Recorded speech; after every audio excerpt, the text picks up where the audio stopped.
이 시간 저희들이 빌립보서 2장을 읽었습니다. 여러분, 빌립보서 2장은 겸손에 대한 내용으로부터 시작이 됩니다. 우리가 마태복음 11장 28절에서 예수님께서 수고하고 무거운 짐진 자들아 다 내게로 오라. 내가 너희를 쉬게 하리라. 나는 마음이 온유하고 겸손하니 내 멍에를 메고 내게 배우라. 이렇게 말씀합니다.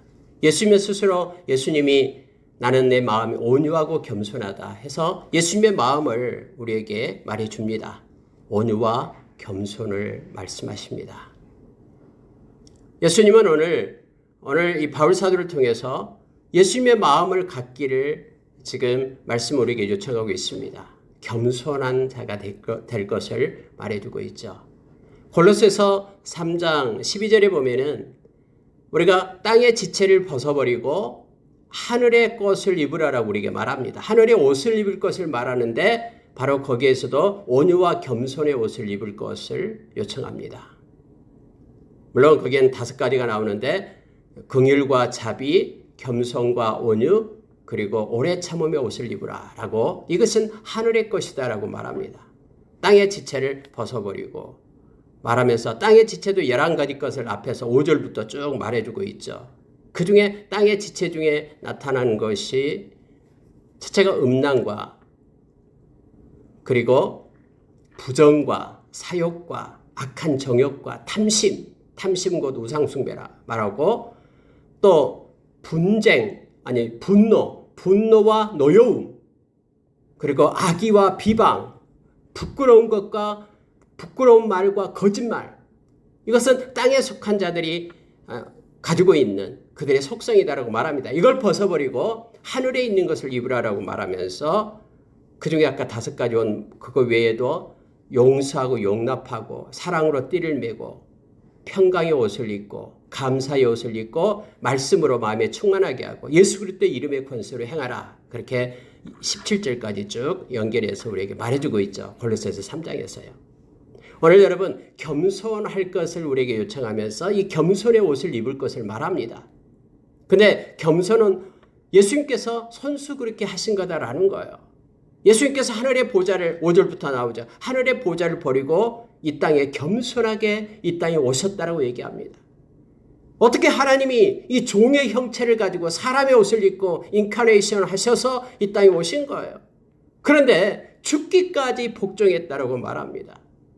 그렇게 겸손하게 십자가에서 죽으신 그 하나님은 그대로 끝나는 것이 아니라 그 예수님은 그대로 끝나는 것이 아니라 하나님께서 그를 높이사 하늘 위에 있는 것, 땅 위에 있는 것, 땅 아래에 있는 것 그 모두가 다 예수의 이름 앞에 무릎을 꿇게 하고 모든 만물이 예수님을 주로 그렇게 부르기로 그렇게 권세를 입혔다라고 말합니다. 모든 입으로 예수 그리스도를 주라고 시인하여 하나님께 영광을 돌리게 하셨다라고 성경 말하고 있습니다. 이처럼 너희도 겸손하라라고 말합니다. 그러면 겸손한 너희들을 하나님께서는 하나님이 높이신다라고 말합니다.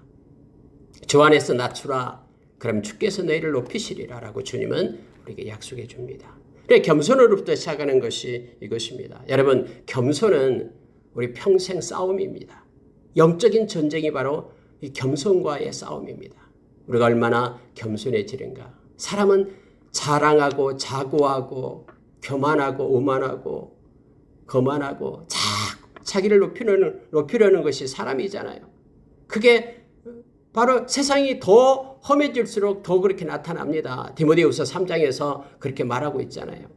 자기 자신을 사랑하고 이렇게 자기 자신을 드러내고 자랑하고 이렇게 하려고 합니다. 근데 그럴수록 하나님의 백성들은 더욱더 겸손해서 남을 나보다 낮게 여기라라고 오늘 말씀 가운데 있습니다.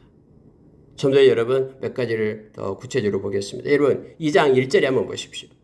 그러므로 그리스도 안에 무슨 권면이나 사랑의 무슨 위로나 성령의 무슨 교제나 긍휼이나 자비가 있거든 이렇게 말합니다. 잘 보십시오. 5가지를 얘기하는데요. 권면. 누군가를 권면해야 되겠어요. 저 사람이 뭐 나쁜 길로 간다거나 뭔가 다른 일을 한다거나 할 때 뭔가 도움을 주기 위하여 권면하고 싶다라는 거예요. 그다음에 위로하고 싶어요. 사랑의 위로를 하고 싶다라는 거예요. 사랑하기 때문에 사랑의 위로를 해주고 싶어요. 격려해주고 싶고 위로해주고 싶어요. 그리고 여기서 보니까 성령의 교제입니다. 성령 안에서 교제하고 싶어요. 서로 나누고 그렇게 하고 싶어요. 그리고 긍휼과 자비를 베풀고 싶어요. 이 긍휼과 자비는 하나님의 속성이죠. 겸손과 온유는 예수 그리스도의 속성이고요. 이렇게 막 하고 싶어요. 이 5가지가 나옵니다. 이건 다 좋은 거잖아요. 다 좋은 거예요. 권면하고 위로하고 그리고 자비를 베풀고 함께 교제하고 그렇게 긍휼을 가지고 돕고 이건 다 좋은 거잖아요. 그런데 이렇게 좋은 것을 행할 때에 이런 일을 행할 때에 겸손하게 행하라고 말합니다. 만약에 여기에서 겸손이 없어져 버리면은 이 모든 것들은 자기 자랑밖에 되지 않습니다. 그리고 상대방에게 상처를 입힌다라는 걸 알게 됩니다. 여러분 한번 말씀을 보십시오. 그럴 때에 이렇게 5가지를 하고 싶을 때에 이 좋은 것이죠. 그럴 때 너희들은 한 마음을 가지고 해라. 한 뜻을 가지고 한 마음을 가지고 행하면서 자 3절에서 이렇게 말합니다. 아무 일에든지 다툼이나 허용으로 하지 말고 오직 겸손한 마음으로 하라라고 말합니다. 겸손이 들어가야 됩니다. 겸손은 뭐냐라고 얘기할 때 각각 자기보다 남을 낮게 여기라라고 말합니다. 겸손은 상대방보다 더 낮은 자리에 서는 것이 겸손입니다. 예수님께서 마가복음 10장 45절에서 내가 섬김받으러 온 것 아니다. 나는 내 생명으로 많은 사람에게 생명을 대속물로 주어서 섬기기 위하여 왔다라고 말합니다. 섬기려면은 겸손해지려면은 다른 사람 아래에 서야 됩니다. 이것이 복종이고 이것이 순종이라는 단어의 의미죠. 그래서 남을 나보다 낮게 여기라라고 말합니다. 특히 여러분 누군가가 불쌍하고 막 그럴 때요. 이 겸손의 마음을 가져야 됩니다. 남을 나보다 낮게 여기는 마음이 있어야지만이 그를 위로할 수 있고 그를 권면할 수 있고 긍휼을 베풀 수 있고 하나님의 자비를 나타낼 수 있고 서로 교제할 수 있다라고 이 5가지를 말하고 있는 거예요. 그렇지 않을 때는 그것이 실제적으로 이 긍휼과 자비, 하나님의 긍휼과 자비를 나타내지 못한다라고 지금 말합니다. 그러면서 바울 사도는 그럼 겸손한 그 예를 예수님을 통해서 드는 거예요. 그런 근본 하나님과 본체다라는 거. 여러분 성자 예수님과 성부 하나님은요 동일한 본체예요. 동일한 지위를 가지고 동일한 권세를 가지고 있는 분이에요. 그런데 예수님께서는 종의 형체를 가지고 이 땅에 오셔가지고요 죽기까지 성부 하나님께 복종했다라고 말합니다. 그랬더니 아버지 하나님께서 그를 높여서 하늘과 땅 아래에 있는 모든 이들이 예수님의 이름 앞에 무릎을 꿇게 했다. 여러분 하늘에 있는 이들을 그러면 천사들 다 얘기하겠죠. 하늘의 영적인 존재들. 땅 위에 있다 그러면 지금 살아있는 사람들, 피조물들 다 얘기하겠죠. 그럼 땅 아래에 있다 그러면 죽은 자들 얘기하는 거예요. 여러분 지금까지 모든 죽은 자들이 예수의 이름 앞에 무릎을 꿇게 됩니다. 예수님이 심판주로 오실 때에 데살로니가전서 4장에서 모든 사람들이 예수님의 심판주로 오실 때 예수님 앞에 서게 되죠. 다 내어져서 죽은 자들이 예수님의 발 앞에 주님 앞에 무릎을 꿇게 됩니다. 하나님께서 그렇게 하셨다라고 말해주고 있습니다. 그래서 너희들은 너희 안에 이 마음을 품으라. 그 그리스도 예수의 마음, 겸손의 마음을 품을 것을 말합니다. 우리가 이게 마음이다라고 이렇게 우리는 썼습니다만은 NIV에서는 너희 안에 이 마음을 품으라 할 때 이 마음을 갖다가 하트 아니면 마인드 이걸 쓰지 않았어요. attitude를 썼습니다. 태도라는 단어를 썼어요. 예수님과 같은 삶의 태도로 살아라라는 거예요. 예수님의 실제 삶 가운데 그렇게 행하셨듯이 그렇게 우리에게 보여주셨듯이 그 삶의 태도를 가지고 예수님을 본받는 자가 되라라고 말합니다. 마음으로만 겸손하게 느끼는 것이 아니라 실제 삶 가운데 그렇게 보이라라고 지금 말하고 있는 내용입니다. 여러분 12절로 내려가면요. 자, 바울사도이 이렇게 말합니다. 나의 사랑하는 자들아 너희가 나 있을 때뿐 아니라 더욱 지금 나 없을 때에도 항상 복종하여 두렵고 떨림으로 너희 구원을 이루라. 여러분 이 말씀을 좀 주의해야 될 말씀이 있는데요. 두렵고 떨림으로 너희 구원을 이루라. 아니 그럼 아직까지 구원을 받지 못했다는 말인가? 라고 우리가 질문할 수가 있습니다. 그런데 그런 뜻이 아닙니다. 이미 우리는 예수 그리스도를 믿으면요, 우리는 구원을 받은 존재입니다. 진심으로 예수님을 영접했다면 우리는 하나님의 자녀가 되었어요. 뭐 때문에요? 말씀의 근거에서. 그래서 우리는 예수 믿고 구원받은 존재가 됩니다. 그러면은 구원받은 존재라고 해서 우리의 삶이 그렇게 순종하는 삶으로 바꿔집니까? 마음이 갑자기 그냥 정직한 마음으로 바꿔지고 그럽니까? 그렇지 않잖아요. 우리가 예수님을 믿고 영접해도 옛 습관이 때로는 나오고 고집이 나오고 나의 연약함이 나오잖아요. 그런데 이미 우리는 구원받은 존재가 되었기 때문에 이제는 하나님의 자녀로서의 삶이 사라져야 된다고 말합니다. 이것이 바로 구원을 이루어가는 과정임을 우리에게 말해줍니다. 저와 여러분 구원받은 존재예요. 그러나 우리 주님 오실 때까지 우리는 점점 구원받은 존재로서의 삶의 모습이 변화되어 가게 됨을 알게 됩니다. 그래서 두렵고 떨림으로 구원받은 존재의 삶을 살 것을 말해주고 있는 것입니다. 우리가 삶에서 아무렇게나 사는 것이 아니라 예수 믿지 않는 그러니까 육신의 정욕을 따라서 사는 내 마음대로 사는 삶이 아니라 두렵고 떨림으로 남은 삶을 어떻게 살 것인가를 생각하며 구원받은 존재로서의 삶을 살 것을 지금 말하고 있는 것입니다. 왜냐하면 이 말씀은요 13절과 연결이 됩니다. 왜냐하면 너희 안에서 행하시는 이는 하나님이시기 때문이라고 말합니다. 우리의 주인이 하나님이시기 때문에 우리 안에서 행하시는 분이 하나님이시기 때문에 갈라디아서 2장 20절 말씀처럼 이제는 나는 죽고 내 안에 사신 분이 주님이기 때문에 내 마음대로 사는 것이 아니라 두렵고 떨림으로 주님의 인도하심을 받는 그러한 구원을 받은 존재로서의 삶을 살 것을 요청하고 있습니다. 우리 안에서 행하시는 이는 하나님이십니다. 그분은 자기의 기쁘신 뜻을 위하여 우리에게 소원을 두고 행하게 하신다라고 말합니다. 그래서 하나님께서 우리에게 주신 뜻이 무엇인지, 하나님의 마음이 무엇인지, 때로는 하나님의 눈물이 어디 있는지, 하나님께서 어디서 일하시는지, 하나님께서 지금 원하는 소원이 무엇인지를 우리가 자세히 주의하여 두렵고 떨림으로 우리 주님과 함께 동행하면서 그 주님의 뜻을 따라서 구원을 이루는 삶을 살 것을 요청하고 있는 것입니다. 구원받은 존재로서의 삶을 살아갈 것을 말하고 있는 것입니다. 그래서 우리가 정말로 우리 마음 가운데 주님이 주시는 그 뜻을 따라 그것이 우리의 소원이 되어 두렵고 떨림으로 그것을 행하는 삶을 살아갈 것을 요청하는데요. 그래서 모든 일이 있을 때마다 원망이나 시비가 없이 한 마음을 가지고 서로 협력해서 주님의 마음을 가지고 행할 것을 지금 바울사도는 요청하고 있는 것입니다. 여러분 이 세상은 어그러지고 거스르는 세대라고 말합니다. 15절 보십시오. 자, 이는 너희가 흠이 없고 순전하여 어그러지고 거스르는 세대 가운데서 하나님의 흠없는 자녀로 세상에서 그들 가운데 빛들로 나타내며 생명의 말씀을 밝혀 나의 발걸음이 헛되지 아니하고 수고도 헛되지 아니함을 그리스도 날에 내가 자랑할 것이 있게 하려 함이라. 이게 무슨 뜻이냐면요.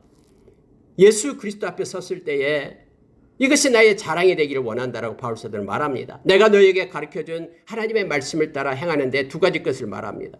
이 세상은 어그러지고 거스르는 세대라고 말합니다. 그래서 세상의 풍조를 따라가서는 안 된다고 말합니다. 두렵고 떨림으로 하나님의 뜻을 쫓는 그렇게 구원을 성취한 자의 삶을 살아갈 것을 말하고 있는 것이에요. 그럼 어떤 식으로 이 어그러지고 거스르는 세대에서 살아갈 것인가라고 얘기할 때에 말씀을 따라 사는 삶인데요. 이렇게 말하고 있습니다. 하나님의 흠없는 자녀로서의 삶을 살라라고 말합니다. 하나님의 자녀로서의 삶을 살 것을 우리에게 가르쳐 줍니다. 여러분 세상 사람과 똑같이 거짓말하고 세상과 똑같이 그렇게 막 때로는 음담패설하고 부끄러운 말하고 땅에 지체를 입고 그렇게 살지 말 것을 말하는 거예요. 하나님의 자녀답게 이 말은요. 거룩한 삶을 살 것을 말하는 것입니다. 하나님께 속한 자 삶을 살 것을 말합니다. 요한복음 15장에서 너희는 세상에 속한 자가 아니라 하나님께 속한 자라고 말합니다. 그래서 하나님의 자녀들께 흠이 없는 자로 그렇게 설 것을 우리에게 말해줍니다. 만약에 여러분 이거 어떻게 살아요? 우리가 힘으로 못하는데요. 만약에 하나님께서 우리가 그렇게 살지도 못하는데 그렇게 사는 삶을 살아라고 그렇게 말한다 그러면 그건 기만이겠죠. 다시 말하면 성령님을 우리에게 주셔가지고 성령님을 의지하는 이들은 성령의 능력으로 바울 사도가 그랬듯이 성령의 나타나심과 능력으로 행했듯이 아까 기도 중에 하나님의 의의 무기를 우리에게 주셨듯이 우리로 하여금 거룩한 하나님의 백성으로 살 것을 그렇게 살 수 있음을 성령께서 인도하시고 도와주셔서 살 수 있음을 성경은 말해주고 있습니다. 우리의 육체적으로는 살 수 없으되 성령을 쫓는 삶을 살아갈 때 우리는 넉넉히 할 수 있는 동력이 공급됨을 성경은 말해줍니다. 그래서 하나님의 흠없는 자녀로서 빛으로서 빛의 자녀로서 살 것을 가르쳐줍니다. 두 번째로 말하고 있는 것은요. 생명의 말씀을 밝혀라라고 얘기합니다. 이게 중요합니다. 여러분 우리가 이 세상 살아갈 때 어그러지고 거스르는 세상을 살아갈 때 생명의 말씀을 밝혀라라고 얘기합니다. 허리에 띠를 띠고 등불을 켜고 서 있으라라고 얘기합니다. 생명의 말씀을 밝힌다라는 것은 말씀을 가지고 산다라는 거죠. 불을 꺼버리고 던져버리고 사는 것이 아니라 불을 밝혀서 말씀이 활동하게끔 말씀을 붙잡고 살아가는 삶을 살 것을 말합니다. 이렇게 살 때 우리 주님의 날에 너희들이 나의 자랑이 될 것이다라고 지금 바울 사도는 고백하고 있는 거예요. 내가 너희들에게 가르쳐준 복음, 그 생명의 말씀을 밝혀서 불을 밝혀서 이 땅에서 살 것을 어둠의 세상이니까 불을 밝혀 말씀의 불을 밝힐 것을 요청해 주고 있는 것입니다. 바울 사도는 두 명의 사람을 얘기를 합니다. 내가 빌립보 교회에 너희들에게 보내고 싶은 사람이 있는데 두 명을 얘기합니다. 첫째는 디모데를 얘기해요. 디모데를 보내려고 한다. 그런데 에바브로 디도를 보내는 것이 나을 것 같아서 에바브로 디도를 보낸다. 이 두 명을 얘기하고 있는 거예요. 자, 여러분, 디모데는 어떤 사람입니까? 바울 사도는 친히 이렇게 말합니다. 자, 20절 보십시오. 이런 뜻을 같이하여 너희 사정을 진실히 생각할 자가 이밖에 내게 없습니다. 너희의 사정을 진실하게 생각할 자가 디모데밖에 없다라고 지금 생각한 거예요. 처음이에요. 진실되게 너희들을 위할 자가 디모데라고 나는 생각해서 디모데를 너희에게 보내려고 한다. 너희 사정을 알아보기 위해서 라고 이 진실된 믿음의 동역자 디모데를 얘기합니다. 근데 21절에서 이렇게 말합니다. 그들이 다 자기 일을 구하고 그리스도 예수의 일을 구하지 아니하되 디모데의 연단을 너희가 하나니 자식이 아버지에게 함같이 나와 함께 복음을 위하여 수고하였느니라. 여러분, 다른 사람들은 자기 일을 구한다라고 얘기합니다. 자기에게 유익이 되고 자기 일을 먼저 우선순위에 두고 막 하는데 디모데는 그리스도 예수의 일을 구한 자라고 얘기합니다. 자기 일보다도 예수의 일을 먼저 구한 자가 디모데였다라고 말하고 있는 거예요. 그래서 그는 나와 함께 복음을 위하여 수고한 자다 하면서 복음을 위하여 수고한 자. 여러분, 빌립보 교인들이 빌립보서 1장에 보니까 처음의 시작부터 너희들은 선한 일에 참여한 자다. 왜냐하면 선교 사역에 빌립보 교인들이 참여했거든요. 그렇게 말했듯이 이 디모데도 나와 함께 복음을 위하여 수고한 자. 그는 그리스도 예수의 일을 자기 일보다도 더 앞세웠던 자. 그리고 너희들의 사정을 진실하게 알고 있는 자. 그래서 이 디모데를 너희에게 보내려고 한다라고 말하고 있습니다. 여러분, 바울사도 주변에는 이처럼 믿음의 동역자들이 있었습니다. 여러분의 주변에도 믿음의 동역자, 기도의 동역자들이, 진실된 동역자들이 많이 있기를 원합니다. 이걸 놓고도 여러분 기도해야 됩니다. 그리고 나도 역시 누군가의 진실한 믿음의 동역자가, 기도의 동역자가 되어 주어야 됩니다. 이것은 예수님께서 우리에게 명령하신 서로 사랑하라 이 말씀 속에 있습니다. 너희들이 서로 사랑할 때 세상이 너희들을 내 제자인 줄 알리라 라고 말합니다. 여러분, 그런데 바울사도는 갑자기 25절에서 그러나로 바꿉니다. 에바브로 디도를 너희에게 보내는 것이 필요한 줄로 생각하노니 그는 나의 형제요 나와 수고하고 함께 군사된 자요 너희 사자로 내게 쓸 것을 돕는 자라 이렇게 말합니다. 여러분, 바울사도가 로마 감옥에 지금 있습니다. 로마 감옥에 있으니까 이 빌립보 교회에서 바울사도를 놓고 기도를 했어요. 그리고 빌립보 교회에서 한 명을 파송합니다. 선교비를 그의 손에 들려서 바울의 그 사역을 돕게 하기 위하여 파송을 하는 거예요. 그 사람이 누구냐면 바로 에바브로디도였어요. 에바브로디도가 빌립보에서 로마에 갔습니다. 그런데 에바브로디도가요, 병에 걸립니다. 로마에서. 죽을 병에 걸렸다고 얘기합니다. 시름시름 앓고 있어요. 그래서 여러분, 이걸 놓고 이제 빌립보 교인들도 근심하고, 여기 있는 바울 사도도 너무너무 근심했다라고 지금 말합니다. 그런데 하나님께서 긍휼을 베풀어서 에바브로디도를 살려줍니다. 살려줘서 그가 살아났어요. 그래가지고 이제 에바브로디도를 다시 너희들에게 보낸다라고 지금 말하고 있는데, 그를 표현할 때 이렇게 말합니다. 그는 나의 형제요 수구하고 함께 군사된 자다 라고 말하고 있습니다. 여러분, 디모데후서 2장 3절 4절에 보면은요, 하나님의 병사, 군사에 대한 내용이 나옵니다. 군사는 자기 자신을 위하여 사는 자들이 아니다라는 거예요. 군사는 모집한 자를 위하여 존재하는 자들이다라고 말합니다. 우리가 여러분 군대 갔다 온 사람은 알 겁니다. 군대 가서 내일 한다고 하는 사람이 있습니까? 군대는 명령에 의해서 다 주어지죠. 명령이 떨어지면 나 가기 싫어도 그걸 해야 되는 게 군대잖아요. 그럼 우리가 군사다라고, 주의 군사다라고 말하면은 나일보다도 주의 일이 앞선 자가 군사가 되겠죠. 내가 하기 싫어도 말씀을 따라 순종하며 사는 자가 군사가 되겠죠. 근데 이 에바브로디도가 그랬다라는 거예요. 심지어 여러분 이렇게 말합니다. 자, 27절 보십시오. 그가 병들어 죽게 되었으나 하나님이 그를 긍휼히 여기셨고, 그뿐 아니라 또 나를 긍휼히 여기사 내 근심 위의 근심을 면하게 하셨느니라 라고 말합니다. 그가 살아났다라는 거예요. 하나님이 그를 살리셨다라고 말합니다. 그래서 그를 보낸다. 그러므로 너희가 주 안에서 모든 기쁨으로 그를 영접하고 또 이와 같은 자들을 존귀히 여기라 하면서 에바브로디도를 다시 빌립보 교회로 보낸다라는 거예요. 빌립보 교회에서 얼마나 기뻐하겠습니까? 그를 위하여 기도했기 때문에. 병들어서 죽게 되었는데 이제는 하나님께서 긍휼히 여기사 그를 고쳐줬기 때문에 너무너무 기뻐하겠죠. 그래서 에바브로디도를 너희들에게 보낸다라고 말하고 있습니다. 오늘 여러분, 바울사도는 이와 같은 이들을 존귀히 여기라, 기쁨으로 그를 영접하라 하면서 그들에게 권면하고 있음을 보게 됩니다. 30절 보고 마치겠습니다. 그가 그리스도 일을 위하여 죽기에 이르러도 자기 목숨을 돌보지 아니한 것은 나를 섬기는 너희의 일에 부족함을 채우려 함이니라 라고 말하면서 바울 사도가 하는 그 선교 사역이, 말씀 사역이 얼마나 귀중하고 존귀한 걸로 생각했던 그런 빌립보 교회 교인들은 그들을 바울 사도의 그 사역을 돕기 위하여 물신양면으로 기도하면서 또 물질을, 선교 헌금을 보내면서 그렇게 도왔잖아요.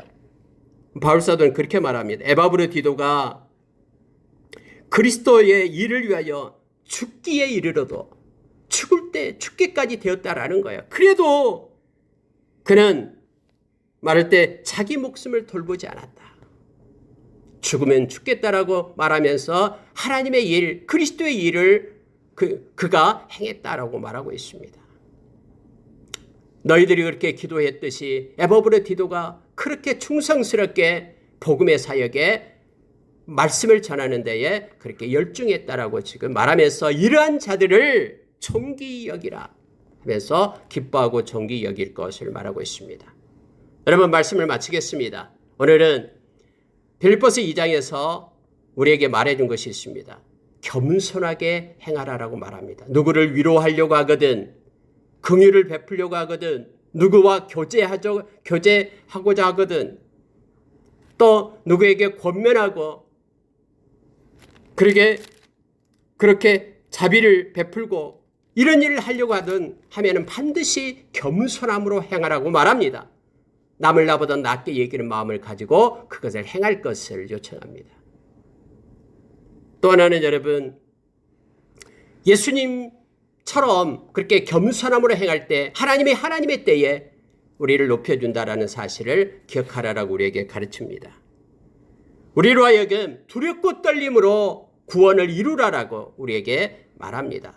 우리는 이 땅에 구원받은 존재로서의 삶을 살 것을 말합니다. 우리 안에 행하시는 이가 하나님이시고 자기의 기쁘신 뜻을 우리로 하여금 소원을 두고 행하시게 하신 이가 하나님이기 때문에 그 하나님의 뜻과 마음을 잘 깨달아 두렵고 떨림으로 이 세상을 살아갈 것을, 어그러지고 거스른 이 세대에서 힘있게 살아갈 것을 우리에게 요청합니다. 특히 우리에게 말하는 것은 두 가지 것을 얘기했죠. 순전하게 하나님의 흠없는 자로서 거룩한 삶을 살 것을, 뿐만 아니라 생명의 말씀을 밝히며 살 것을, 말씀을 따라 살아갈 것을 말합니다. 디모데처럼, 에바브라디도처럼 그렇게 주님의 일, 하나님의 일, 하나님을 먼저 기억하며 자기 일보다 앞세우는, 많은 사람들은 자기 일을 위하여 떠났지만은 그러나 디모데나 에바브라디도는 예수 그리스도의 일을 먼저 구했다라고 말하면서 이처럼 하나님께 영광 돌리는 그러한 하나님의 사람이 될 것을 성경은 요청해 두고 있습니다. 이런 이들을 귀히 여기라라고 말합니다. 말씀을 마치겠습니다. 우리가 늘 기도하는 자로, 겸손한 자로, 또 구원을 이루는 그러한 사람으로 하루하루 살면서 하나님께 영광 돌리기를 원합니다. 우리 인생이 끝날 때까지 말씀의 불을 밝히며 살아가는 저와 여러분 되기를 원합니다. 함께 기도하겠습니다.